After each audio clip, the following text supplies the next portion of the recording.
Dear students, आज हम व्याकरण से पत्र लेखन के नियमों को जानेंगे।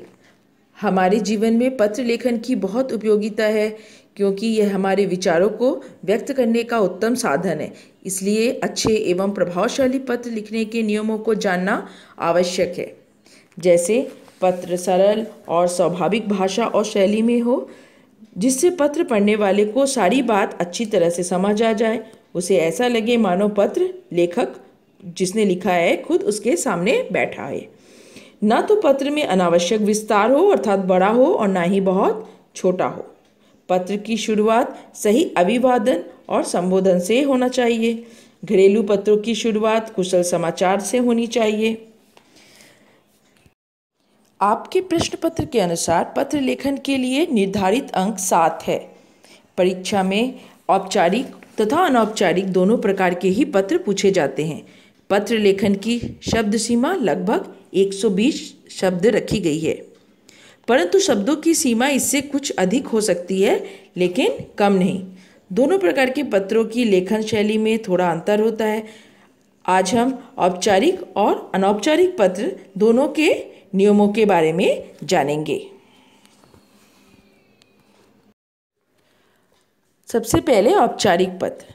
औपचारिक पत्राचार उन व्यक्तियों, अधिकारियों आदि के साथ किया जाता है जिनके साथ हमारा निजी या व्यक्तिगत परिचय नहीं होता।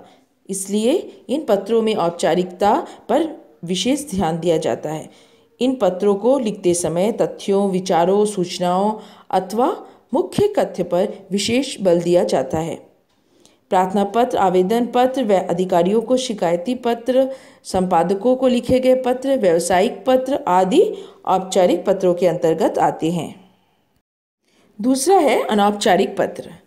अनौपचारिक पत्राचार ऐसे व्यक्तियों के साथ किया जाता है जिनसे हमारा निजी या पारिवारिक संबंध हो। ये पत्र प्रायः अपने मित्रों, परिवारजनों, माता पिता तथा अन्य संबंधियों को लिखे जाते हैं। इसलिए अनौपचारिक पत्रों में व्यक्तिगत सुख दुख की चर्चा की जाती है। बधाई पत्र, शुभकामना पत्र, धन्यवाद पत्र, निमंत्रण पत्र, विशेष अवसरों पर लिखे गए पत्र आदि अनौपचारिक पत्रों के अंतर्गत आते हैं। इन पत्रों में औपचारिकताओं के निर्वाह की अपेक्षा पारस्परिक संबंध एवं आत्मीयता का ध्यान रखा जाता है। अब हम औपचारिक और अनौपचारिक दोनों ही पत्रों के प्रारूप के विषय में जानेंगे। औपचारिक पत्र, ध्यान से देखिए, पृष्ठ के बाईं ओर पत्र प्राप्त करने वाले का पता होना चाहिए, फिर दिनांक और उसके बाद जो विषय दिया गया है उसको संक्षिप्त रूप में लिखना चाहिए।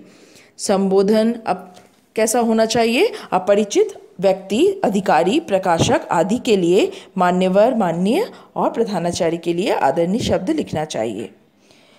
पत्र की मुख्य विषय वस्तु, इसको लिखते समय ध्यान रहे कि अनावश्यक विषयों की चर्चा ना हो।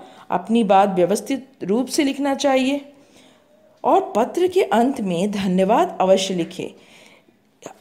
इसके साथ ही अपने संबंध के अनुरूप, जैसे प्रधानाचार्य के लिए आपका आज्ञाकारी शिष्य या शिष्या और अन्य लोगों के लिए भवदी या भवदिया आदि लिखें। अंत में नाम और हस्ताक्षर, पता आदि होना चाहिए। लेकिन एक बात का विशेष ध्यान दें कि अधिकतर हम गलती करते हैं। औपचारिक पत्रों में हम नमस्ते या प्रणाम आदि शब्द लिख देते हैं, जो कि गलत है। तो इस बात का बहुत ध्यान रखना चाहिए। अब हम आते हैं अनौपचारिक पत्र में। अनौपचारिक पत्र लिखते समय पृष्ठ के बाईं ओर भेजने वाले का पता होना चाहिए। उसके बाद तिथि अर्थात दिनांक होना चाहिए। परीक्षा भवन से पत्र लिखते समय इस बात का ध्यान रहे कि पते के स्थान पर हम परीक्षा भवन तथा शहर का नाम लिख सकते हैं।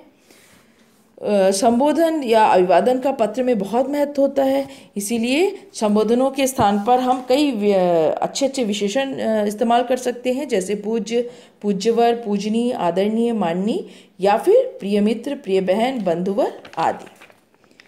अब आते हैं विषय वस्तु पर। पत्र का विषय बहुत ही सहज, सरल और स्वाभाविक होना चाहिए। विषय के प्रारंभ में परिवारजनों का हाल अवश्य पूछना चाहिए और इस बात का भी ध्यान रहे कि पत्र के अंत में उचित आदर और स्नेह प्रकट किया जाए। पत्र के अंत में बाईं ओर अपनी अवस्था के अनुरूप अपना नाम लिखना चाहिए, शब्द लिखकर अपना नाम लिखना चाहिए, जैसे आपका प्रिय पुत्र, आपका आज्ञाकारी पुत्र, तुम्हारा अभिन्न मित्र इत्यादि, और अपना नाम लिखकर पत्र समाप्त करना चाहिए। स्टूडेंट्स, अब मैं आपको संबोधन, अभिवादन तथा पत्र के अंत में लिखे जाने वाले शब्दों का वर्णन दे रही हूँ, जिसे आपको बहुत ही अच्छे से समझना होगा और याद रखना होगा। साथ ही एक औपचारिक और अनौपचारिक पत्र दे रही हूँ, जिसे आपको समझने में आसानी होगी।